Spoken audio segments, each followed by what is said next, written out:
They thought she was broken. They thought she was penniless. In the sterile, cold air of the Superior Court of Manhattan, Julian Thorne stood laughing, flanked by his high-priced lawyers, mocking the woman who had built him from nothing. He called her a leech. He called her a failure. He was minutes away from signing the divorce papers that would leave her homeless while he kept the empire she helped create. But Julian made one fatal mistake. He didn't check the mail that morning, because while he was busy mocking her, Elena wasn't just becoming his ex-wife. She was becoming his boss, and the document in her trembling hand wasn't a plea for mercy. It was an eviction notice. The mahogany doors of courtroom 3B swung open with a heavy, final thud, sealing the fate of everyone inside. The air smelled of stale coffee and expensive cologne, specifically Santal 33, the scent Julian had started wearing the moment his tech startup, Thorne Dynamics, hit its first $10 million in revenue. Elena sat alone at the defendant's table. Her hands were folded neatly in her lap, fingers interlaced so tightly that the knuckles had turned a translucent white. She wore a simple charcoal dress, one she had bought at a discount outlet 3 years ago. It was clean, pressed, but unmistakably worn. Across the aisle, the contrast was sickeningly sharp. Julian Thorne looked like he had just stepped out of a GQ spread.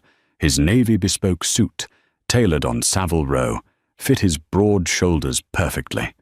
He was leaning back in his chair, whispering something to his lead counsel, Marcus Sterling, a man known in New York legal circles as the Butcher for how he handled divorce settlements.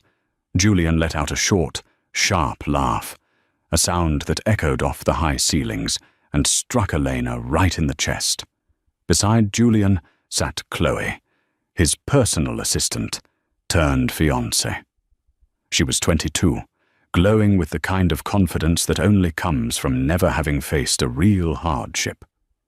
She was scrolling through her phone, likely picking out curtains for the penthouse Elena had spent 5 years renovating. "Order," Judge Harrison said, his voice weary. He adjusted his glasses and looked down at the pile of documents. "We are here to finalize the dissolution of marriage between Julian Thorne and Eleanor Vance.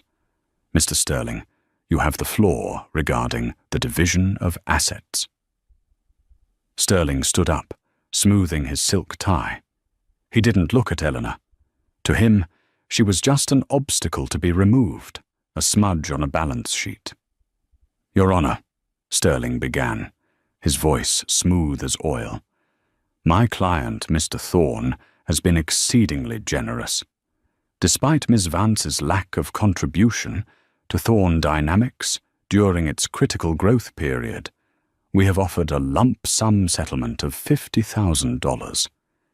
Given that the prenuptial agreement, which Ms. Vance signed voluntarily, clearly states that any assets acquired during the marriage remain the sole property of the earner, we believe this is more than fair. Frankly, it is charity." Elena felt the heat rise in her cheeks. Lack of contribution? She remembered the nights she stayed up until 4 a.m., coding the back end of Julian's first app, because he was too drunk to focus. She remembered selling her grandmother's jewelry, the vintage sapphire ring that was the only heirloom she had, to pay the server costs in 2019 when investors turned their backs on him. She remembered holding him while he cried on the bathroom floor, paralyzed by anxiety, telling him he was a genius, that he could do it. "Charity?" Elena spoke up, her voice cracked, dry from lack of water and sleep.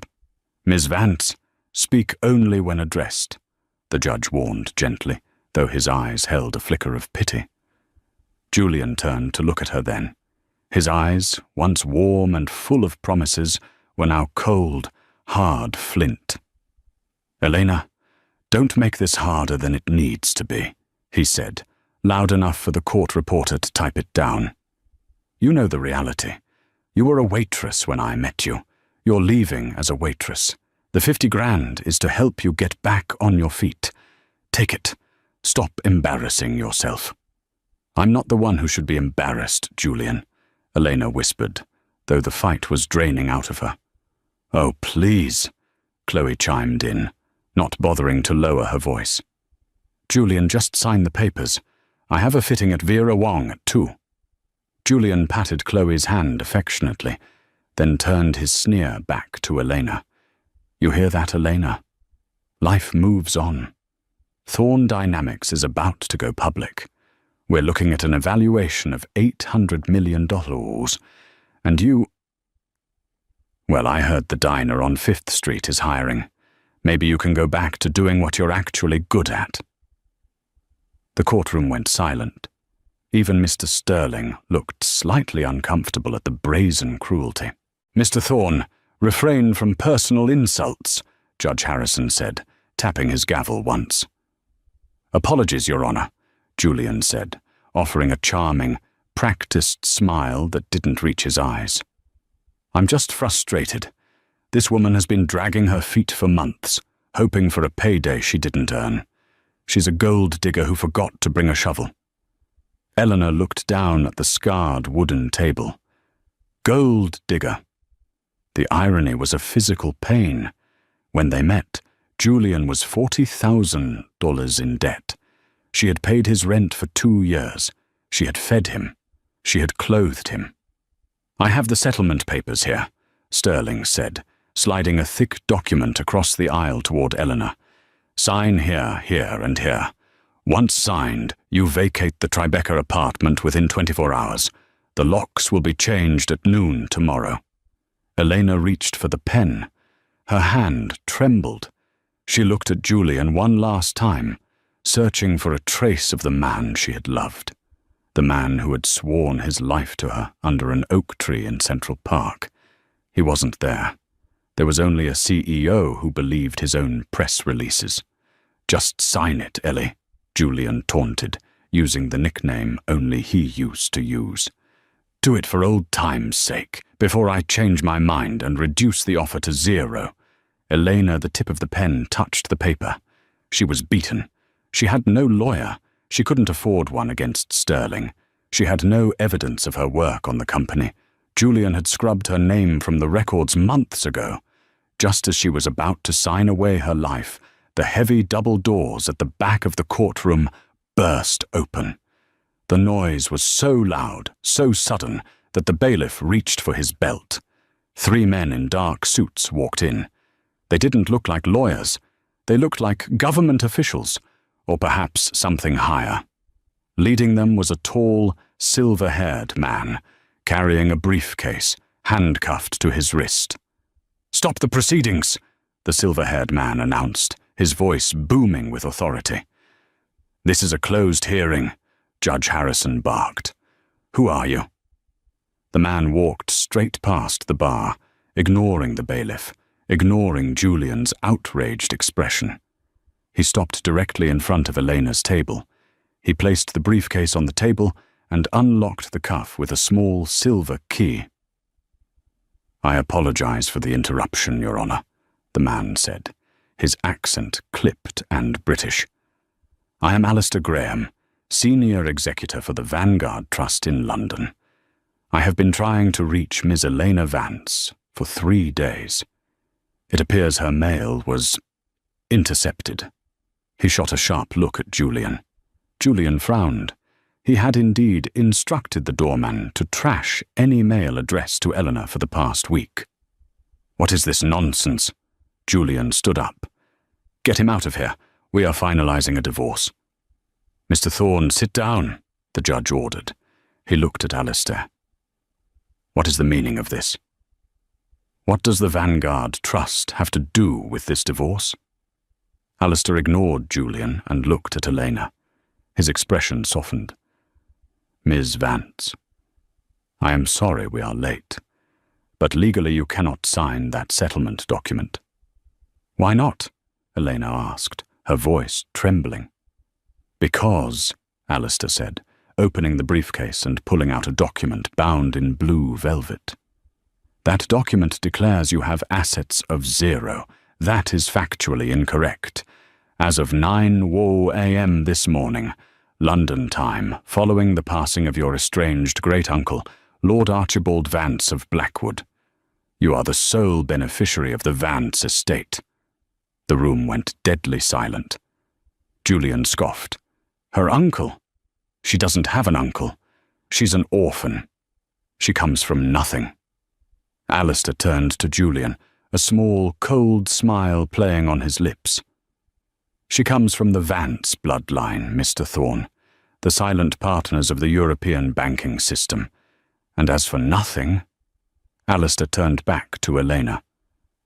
Ms. Vance, the estate includes the Blackwood Manor in Surrey, a real estate portfolio in Manhattan, and liquid assets totaling £1.2 billion, roughly $1.5 billion US. Chloe dropped her phone. The sound of it hitting the floor was the only noise in the room. Julian's face went pale. That's impossible. It is verified, Alistair said. However, there is a complication regarding this proceeding. He pointed to the divorce papers. What complication? Julian asked, his greed suddenly warring with his confusion. If she has money, then... Well, we're still married. That's marital assets. Julian's lawyer, Sterling, practically salivated. Your Honor, if this is true, my client is entitled to an equitable distribution of these new assets as the marriage is not yet dissolved. Julian's shock turned into a predatory grin. That's right. We haven't signed yet, Eleanor. Half of that is mine. Elena stared at Alistair. She felt like the floor was tilting. Billionaire? Her. Alistair looked at Julian, then back to Elena. Actually, that is where the twist lies. The inheritance comes with a specific clause. The fidelity clause. The funds are only released to the beneficiary if they are divorced from any spouse who has committed infidelity. Alistair pulled out a second folder. And we have the photos, Mr. Thorne, from Miami, last year, long before you filed for divorce. The silence that followed Alistair's declaration was heavier than the one before, but it had a different quality. Before, it was the silence of a victim being crushed. Now, it was the silence of a predator realizing he had walked into a cage. Julian's face went from pale to a blotchy, angry red. This is absurd. Who are you? You can't just barge in here with fake British accents and fairy tales about billions of dollars. Mr. Sterling, Judge Harrison said, his voice sharp. Control your client. Sterling was frantically whispering to Julian, trying to pull him back into his chair. But Julian shook him off. The mention of the fidelity clause had struck a nerve, specifically the nerve connected to his wallet. Infidelity? Julian spat. I never... Save it, Julian. Elena spoke. Her voice was stronger now. The shock was fading, replaced by a slow-burning realization. She looked at the man named Alistair. Is this real? Alistair bowed his head slightly. As real as the ground beneath your feet, Miss Vance. Or should I say, Lady Blackwood. The title comes with the estate. Lady Blackwood. It sounded ridiculous. And yet, looking at the heavy bond paper Alistair had placed in front of her, seeing the official seals of the High Court of Justice in London, she knew. Can I see the photos? Eleanor asked. Alistair slid a thick manila envelope across the table. Elena opened it. Her hands were steady now. Inside were high-resolution photographs. Julian and Chloe on a yacht in Miami. Julian and Chloe entering a hotel room in Paris. The dates stamped on the photos were from 18 months ago. She looked up at Julian. You told me you were in Paris for an investor conference. You said you couldn't call me because the signal was bad? Julian looked at the photos from across the aisle. He didn't look ashamed. He looked annoyed that he'd been caught. So what? It was a physical thing, Elena. It didn't mean anything. But you kept $1 billion secret from me. That's fraud. She didn't know, you idiot, Alistair said, breaking his formal demeanor for a split second. Lord Vance was estranged from the family. He tracked her down only recently. He died 3 days ago. Elena knew nothing. Sterling stood up, buttoning his jacket, trying to regain control. Your Honor, this is highly irregular. We request a recess to verify these claims. Furthermore, regarding this fidelity clause, such clauses are often contestable in U.S. courts. If Mr. Thorne is still legally married to Ms. Vance, he has rights. The judge rubbed his temples. Mr. Sterling is correct that we need to verify the documents. However, if the inheritance is separate property acquired by bequest, it is usually not subject to equitable distribution anyway, regardless of when it was received. But the appreciation of it, Sterling argued, or if she commingles it, we need to freeze all assets immediately.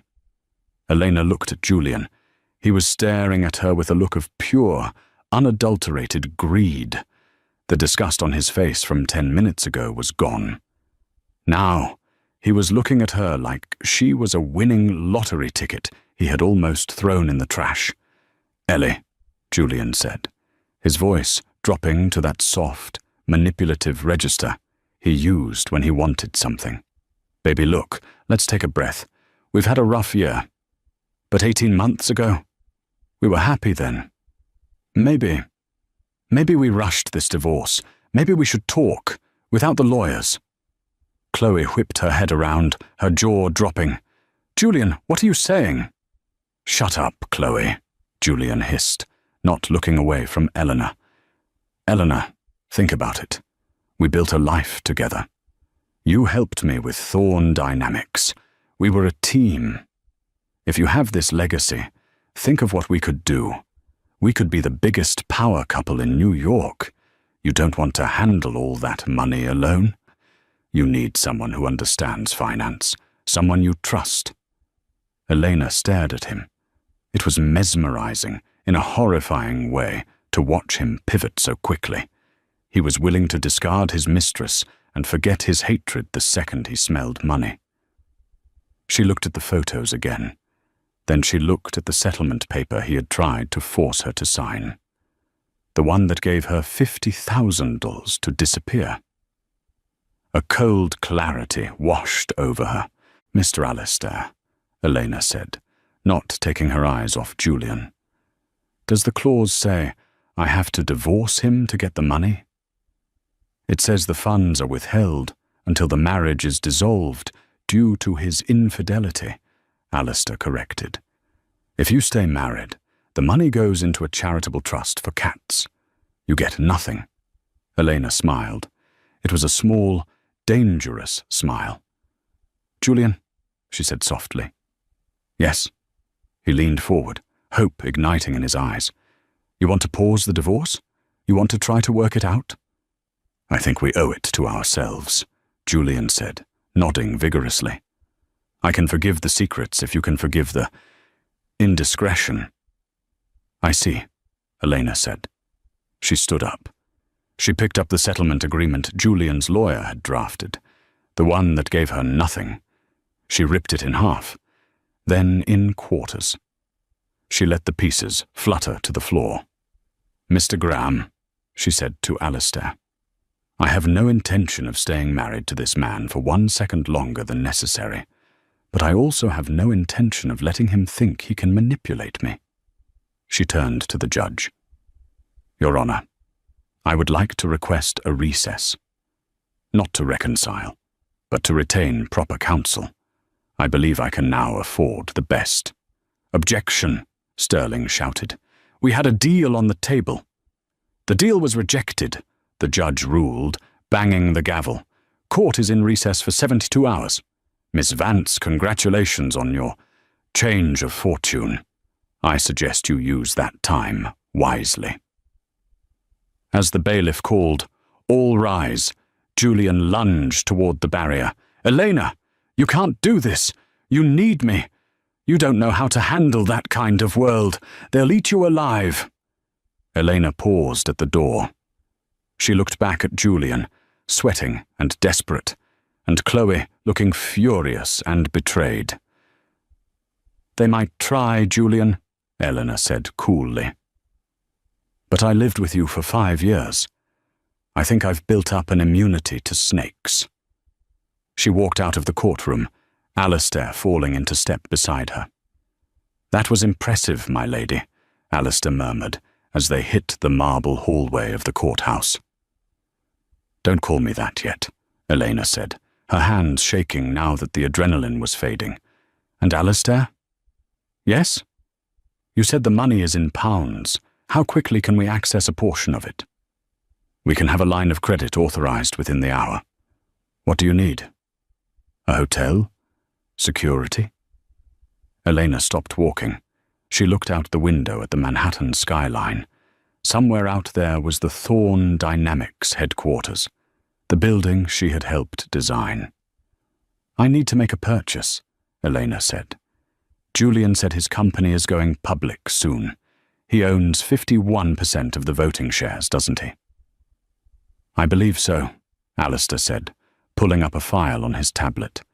Though he leveraged a significant portion of his personal equity to cover some gambling debts in Macau last spring. He's cash poor, stock rich. And the bank holding that debt? Vanguard Global. Your bank, essentially. Elena's eyes narrowed. "Get me the loan officer on the phone. Julian wants to play games with ownership? Let's show him who actually owns the board." Alistair smiled, a genuine, wicked smile. "I think I'm going to enjoy working for you, Ms. Vance." 72 hours later, the atmosphere inside the headquarters of Thorn Dynamics was electric, but for all the wrong reasons. The glass and steel tower in Midtown Manhattan was buzzing with rumors. The divorce hearing hadn't been public, but whispers travel fast in New York, especially when billionaires are involved. Julian Thorn stood at the head of the long obsidian conference table on the 40th floor. He looked tired. The dark circles under his eyes were poorly concealed with concealer, likely applied by Chloe, who sat silently in the corner, chewing on a fingernail. "The IPO launches in 3 days," Julian barked, slamming his hand on the table. The board of directors, 12 men and women who controlled the fate of the company, flinched. "I don't care about the rumors regarding my personal life. The evaluation stands at $800 million. We are going to ring that bell on Wall Street, and we are going to be rich. Is that understood?" "Julian," spoke up Marcus, heavy, the CFO. "The rumors aren't just about the divorce. There's chatter about a liquidity issue, a block on our credit line from Vanguard Global. If we don't have that credit line to underwrite the IPO insurance, the SEC shuts us down before we even open." Julian wiped sweat from his upper lip. "It's a glitch. I called the bank. They said the account is under administrative review. It'll be cleared by noon." "It won't be cleared," a voice rang out from the double doors. Every head in the room turned. Elena Vance stood in the doorway. But it wasn't the Elena they remembered. The woman who used to bring Julian lunch in Tupperware containers, wearing jeans and oversized sweaters, was gone. In her place stood a woman who looked like she owned the building. She wore a cream-colored Alexander McQueen power suit that tailored her waist perfectly, paired with Louboutin heels that clicked sharply against the marble floor. Her hair, usually tied back in a messy bun, was blown out in sleek, chestnut waves. But the most expensive thing she wore was her expression, utter, terrifying calm. Flanking her was Alistair Graham, looking impeccable in a 3-piece tweed suit, and 2 large security guards who blocked the door. "Security!" Julian roared. "Get her out of here! How did she even get up here?" "Your security team works for the building owner," Alistair said smoothly, stepping forward. "And since the building is part of the Blackwood real estate portfolio, they now work for Miss Vance, or rather, Lady Blackwood," the board members murmured. "Lady Blackwood?" "Elena, get out," Julian hissed, marching toward her. "You think because you found a pot of gold you can crash my board meeting? This is a place of business. Go buy a handbag and leave the adults to talk." Elena didn't flinch. She didn't even blink.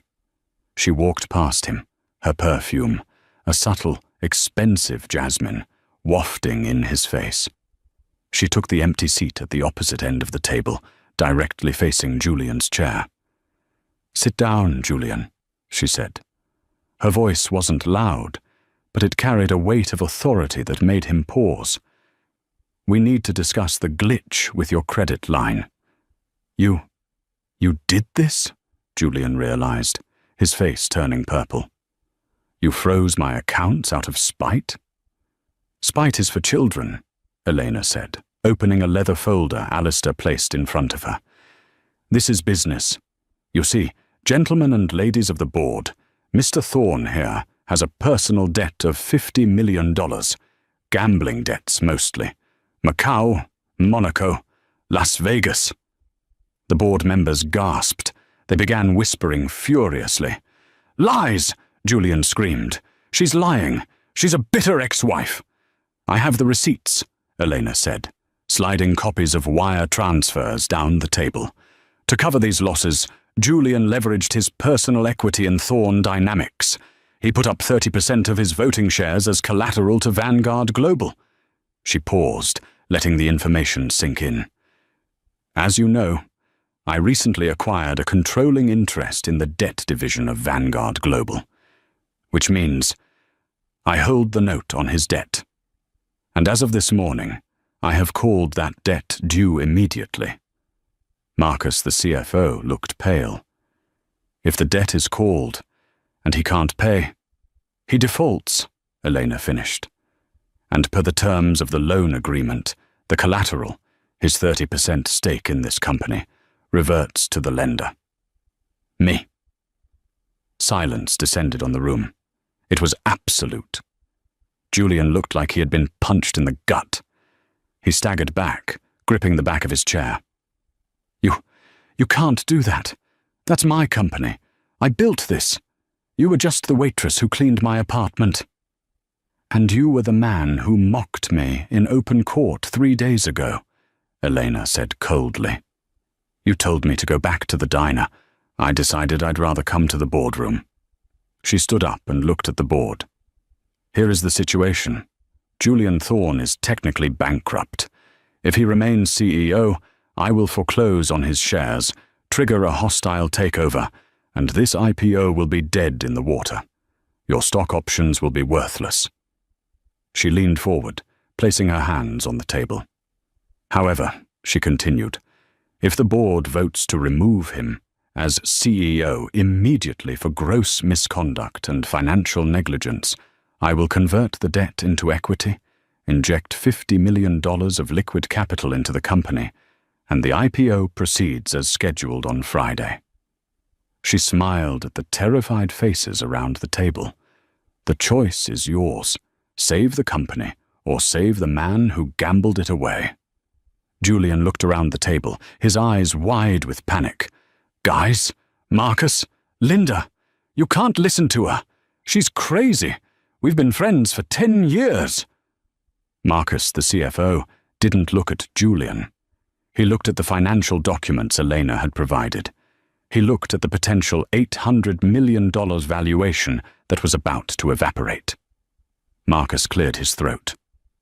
"I move for a vote of no confidence in CEO Julian Thorne."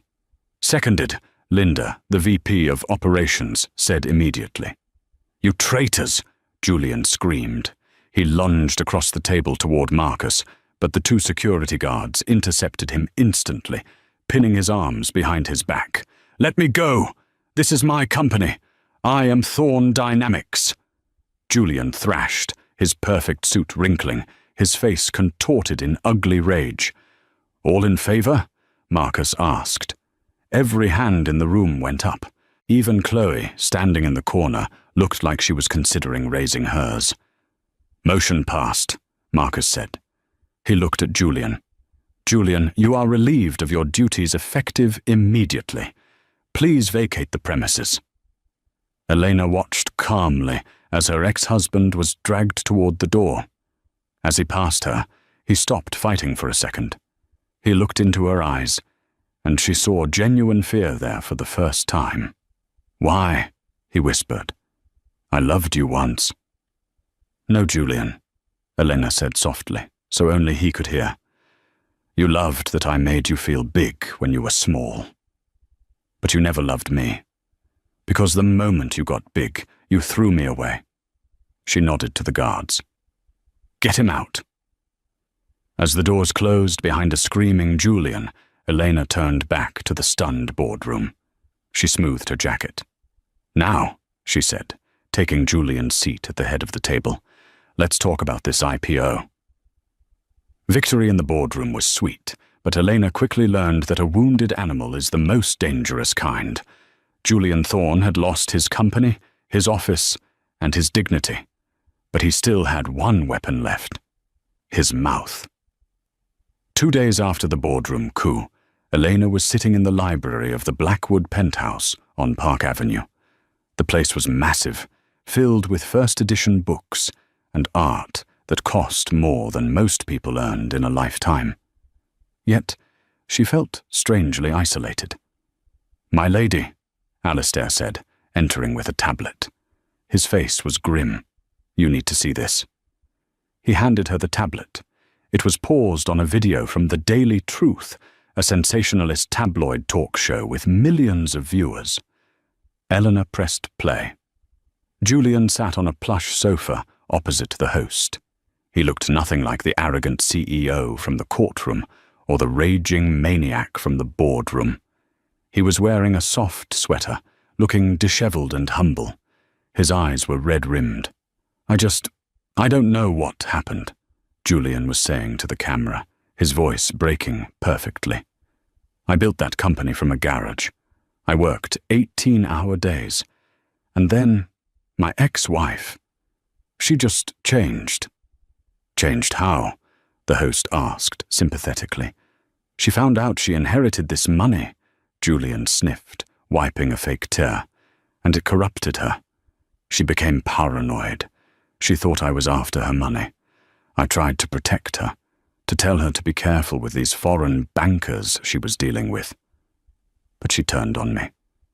She used her money to bribe my board, to steal my life's work. She's not well. I think the shock of the money caused a mental break." Elena felt her blood boil. "He's calling me crazy." "It gets worse," Alistair warned. "She kicked me out on the street," Julian continued on the screen. "I have nothing. I'm sleeping on a friend's couch. And the worst part is, she was having an affair the whole time." Elena gasped. "What?" "Yes," Julian nodded solemnly. "With the very banker who found her money. This Alistair Graham character. I believe they conspired to defraud her uncle's estate and are now using me as a scapegoat." The host gasped dramatically. "So you're saying this is a conspiracy?" "I'm saying I just want my wife back," Julian pleaded, looking directly into the camera. "Elena, if you're watching, stop this. Stop hurting people. Come home. I forgive you." Elena threw the tablet onto the sofa. "He's unbelievable. He's the one who cheated. We have photos." "We do," Alistair said calmly. "But the public doesn't know that. And right now, he is playing the victim of the elite card perfectly. The internet is already turning. Look at the comments." Elena glanced at the scrolling feed. "Justice for Julian Aschancach, gold digger Elena, S. boycott, Thorne Dynamics. He's trying to tank the IPO," Elena realized. "If public sentiment turns against the company because of me, the stock price crashes. He'd rather burn it to the ground than let me run it." "Precisely," Alistair said. "We need to respond. But a simple denial won't work. He has woven a narrative that makes you look like a powerful villain and him the underdog. The intercom buzzed. "Miss Vance," the doorman's voice came through. "There is a woman here to see you, a Miss Chloe Miller. She says it's urgent. She says she has the smoking gun." Elena exchanged a look with Alistair. Chloe, Julian's mistress, the woman who had sneered at her in court. "Let her up," Elena said. 5 minutes later, Chloe walked into the library. She looked terrible. Her designer clothes were rumpled, her mascara was running, and she was carrying a large gym bag. "I want immunity," Chloe said before she even said hello, "and I want $2 million. Cash." "You're in no position to make demands," Alistair said, stepping forward. "Aren't I?" Chloe dropped the gym bag on the floor. It made a heavy, clunking sound. "Julian is staying at my apartment. He's been drinking non-stop since you fired him. He thinks he's winning the PR war. But he's sloppy." Chloe kicked the bag. "That's his laptop, and his backup hard drive. He forgot he left them at my place when he went to do that interview." Eleanor looked at the bag, then at Chloe. "Why are you doing this? You love him. You were picking out curtains for my apartment." Chloe laughed, a bitter, jagged sound. "Love? I thought he was a billionaire. Yesterday he asked me to pawn my Rolex so he could pay his PR agent. And then—" Chloe touched her cheek. There was a faint bruise there, covered by makeup. "Then he blamed me for the photos you found. He got physical." Elena's expression hardened. She knew Julian's temper. She had walked on eggshells around it for years. "What's on the drive?" Elena asked. "Everything," Chloe whispered. "Not just the affair. The real books, the double accounting. Julian wasn't just gambling his own money. He was skimming from the employee pension fund to cover his tracks.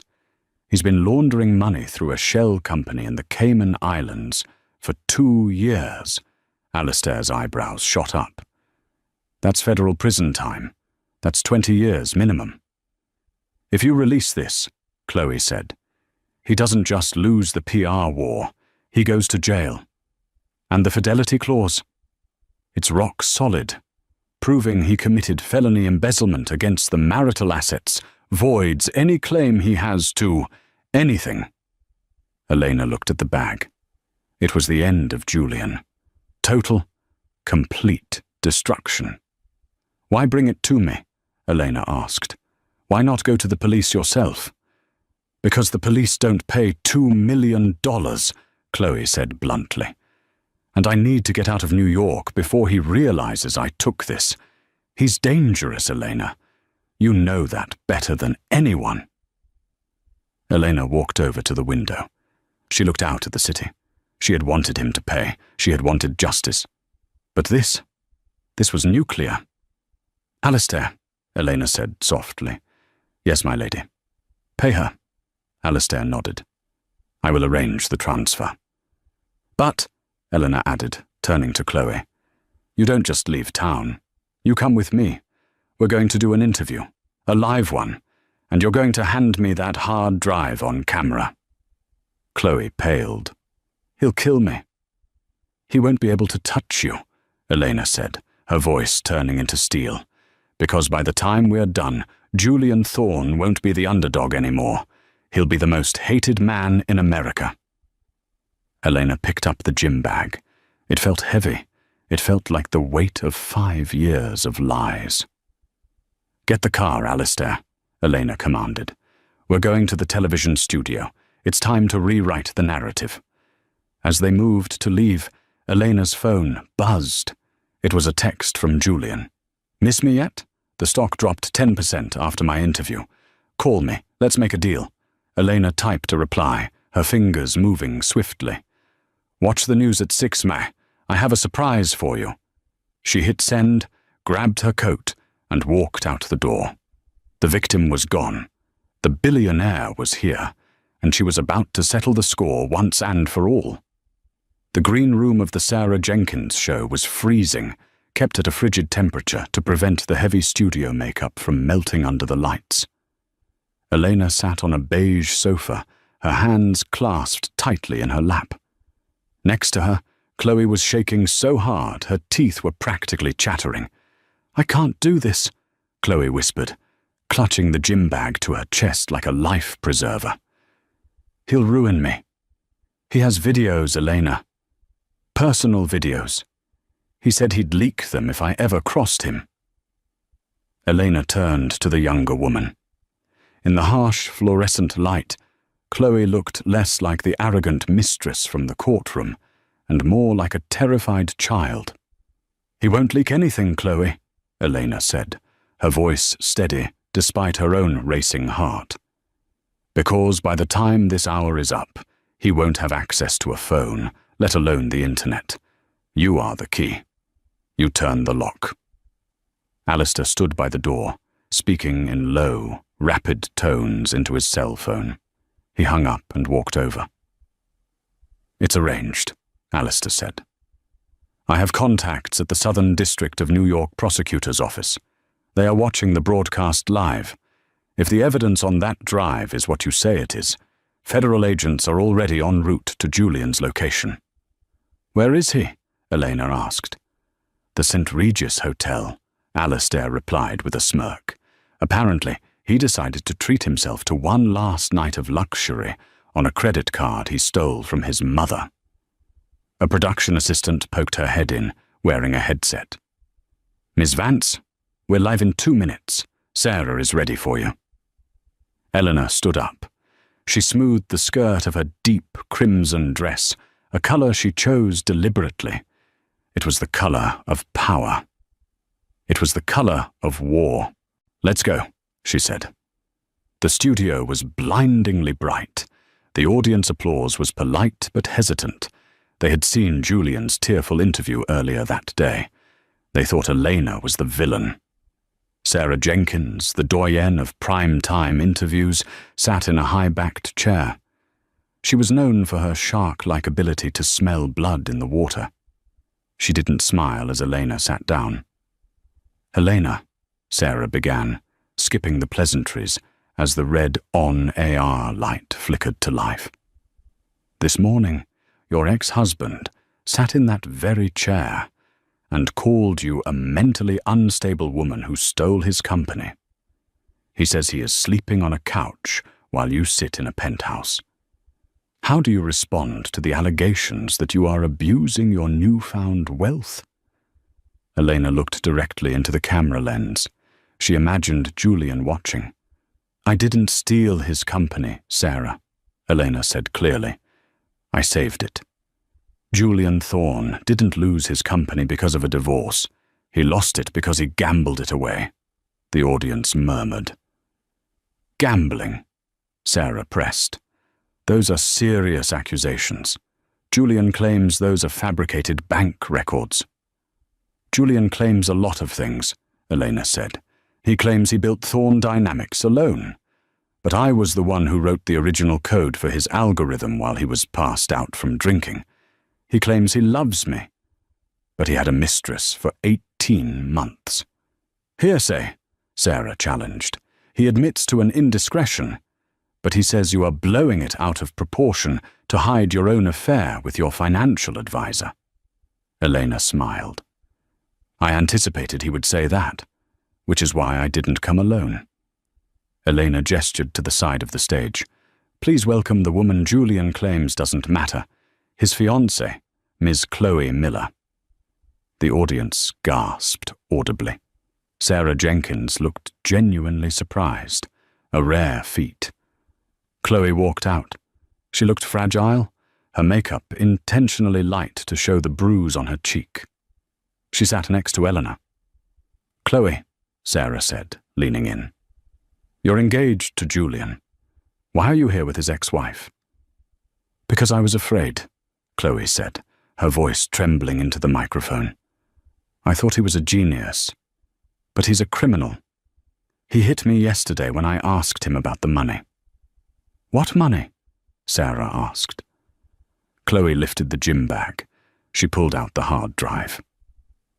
"This is Julian's backup drive," Chloe said. "He kept 2 sets of books. Thorn Dynamics isn't profitable, Sarah. It hasn't been for 3 years. Julian has been draining the employee pension fund to pay for his losses in Macau. There are over 400 families who work for him who have 0 retirement savings right now because he spent it on baccarat and diamonds." The studio went dead silent. This wasn't just celebrity gossip anymore. This was a crime against working people. "We have forensic accountants reviewing this data as we speak," Elena added. "But we found something else. A folder labeled Cayman. It details money laundering operations for an entity listed only as the Syndicate. Julian wasn't just stealing, he was washing dirty money." Sarah Jenkins turned to the camera, her face grave.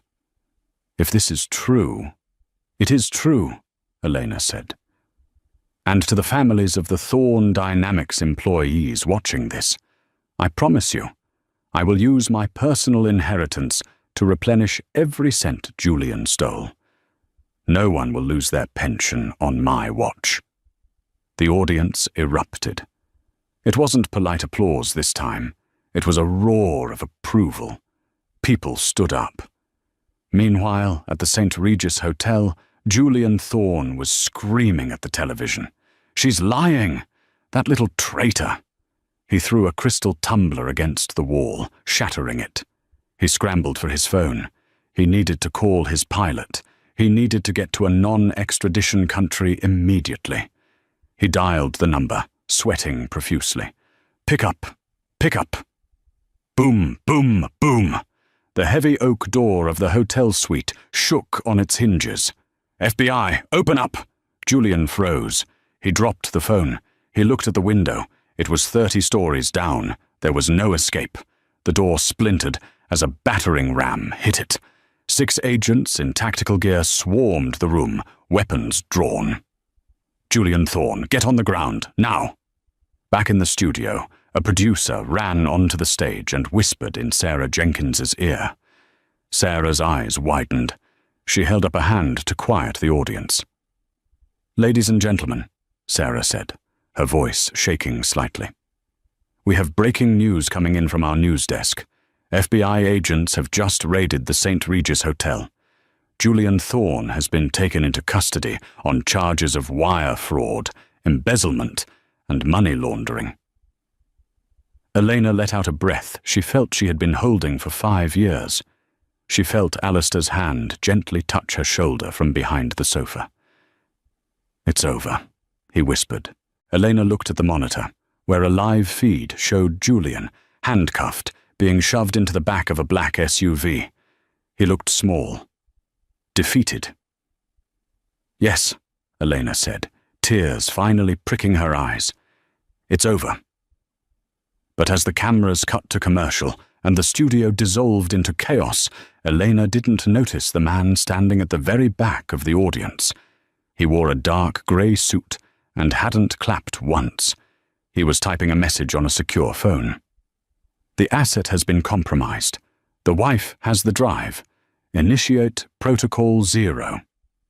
3 weeks after Julian's arrest, Elena sat in the newly renovated CEO's office of Vance Innovations.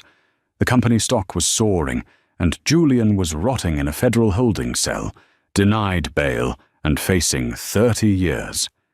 It felt like the victory was complete. But as she left the building to meet Alistair, the air felt heavy. When she slid into the back of his town car, Alistair didn't smile. "We have a problem," he said grimly as the car merged into traffic. "My contacts found out who Julian was laundering money for. It wasn't just a shell company. It was the Volkov Bratva." Elena froze. "The Russian mob?" "Julian lost 40 million of their dollars when the FBI froze the accounts," Alistair explained. "Viktor Volkov doesn't care about excuses.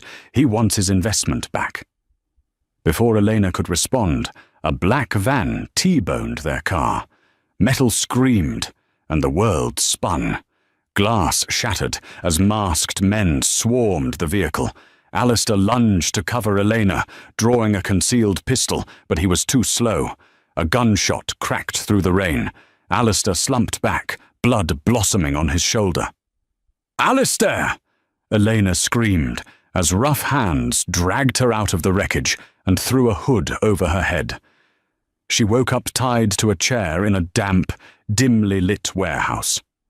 A man in an immaculate white suit stepped out of the shadows. He looked like a grandfather, but his eyes were cold, dead chips of ice. "I am Victor Volkov," he said calmly. "Your husband was a fool. You, however, seem capable. You froze my assets. Now, you must replace them." "I don't have the authority to unfreeze FBI evidence," Elena spat, trying to hide her terror. "I don't want the cash," Volkov smirked. "I want the black ledger, the Vance family codes to the underground banking network, unlimited, untraceable movement of funds."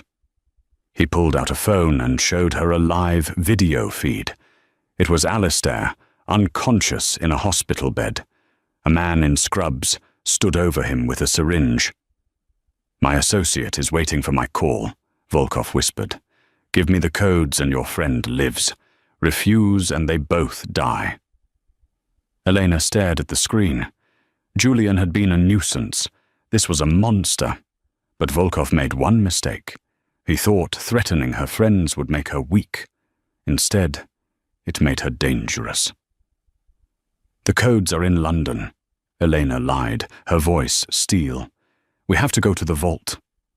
The private jet landed on a secluded airstrip outside London under the cover of darkness.